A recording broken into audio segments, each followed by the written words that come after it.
Back now at 7:44 this morning on Rossen Report, startling claims that the most... Back now at 7:44 this morning on Rossen Report, startling claims that the most popular kind of smoke detector may not protect your family in a fire. Today, national investigative correspondent Jeff Rossen is here with the details. Jeff, good morning. Hey, Savannah, good morning. This really does affect all of us. And look, we've all been there. You burn toast in your house and suddenly your smoke alarm goes off. So you assume it's ultra sensitive, but experts say, think again. Turns out smoke from burning food is much different than smoke from burning furniture. In fact, we found in a real fire, your smoke detector may not go off in time to save your family. 911. I have a fire in my home. I've got the baby I better crawl with. A desperate mother waking up to a house full of smoke, trying to save her kids. As I'm trying to get upstairs, my first thought is the 4 people that I have upstairs. Trying to make sure that they're not scared to death, that they're safe, and that they're okay. I have 4 children dead in the house. It's burning is incinerated. The kids didn't make it. Cause of death? Smoke inhalation. So why didn't they have more warning?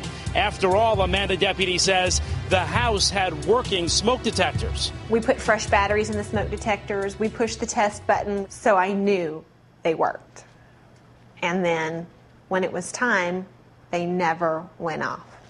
Amanda says she had the most common type of smoke detector, used in 90% of homes. Inexpensive, easy to find alarms that rely on ionization technology. They work well to detect fires with fast flames. But experts say some of the most deadly fires are the smoldering, smoky kind that can fill your home with toxic gases while you sleep.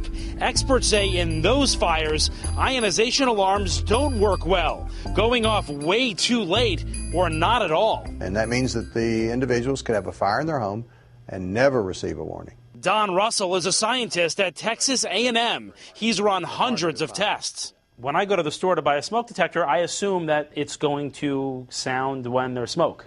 That's a reasonable assumption, but it's wrong. His findings are a bombshell in the industry, that the most popular smoke detectors may not help you in a fire. You're about to see just how scary that can be.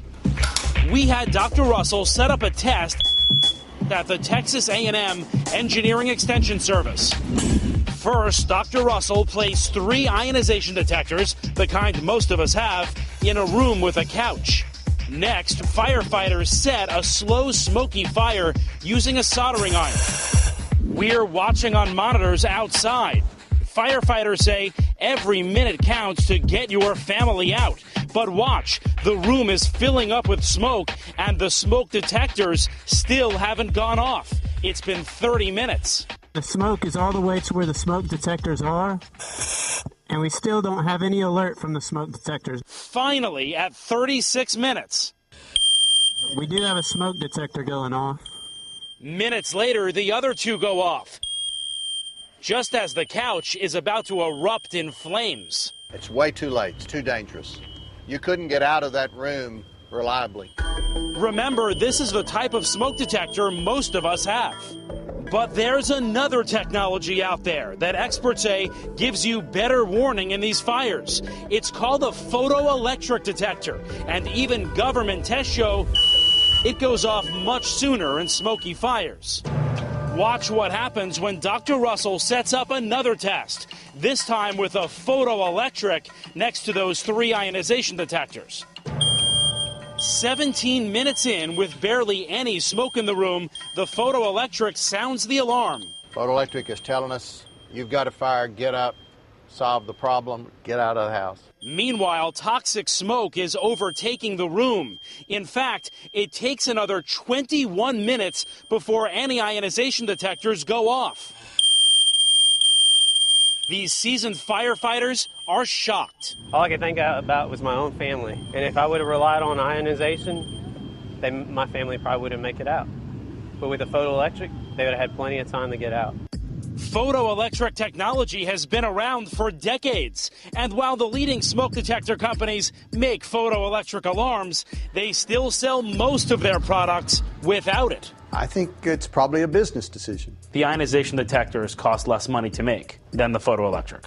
That is a correct statement. The companies told us all their detectors provide adequate escape time and meet safety standards. They will only respond when there is government pressure to do so.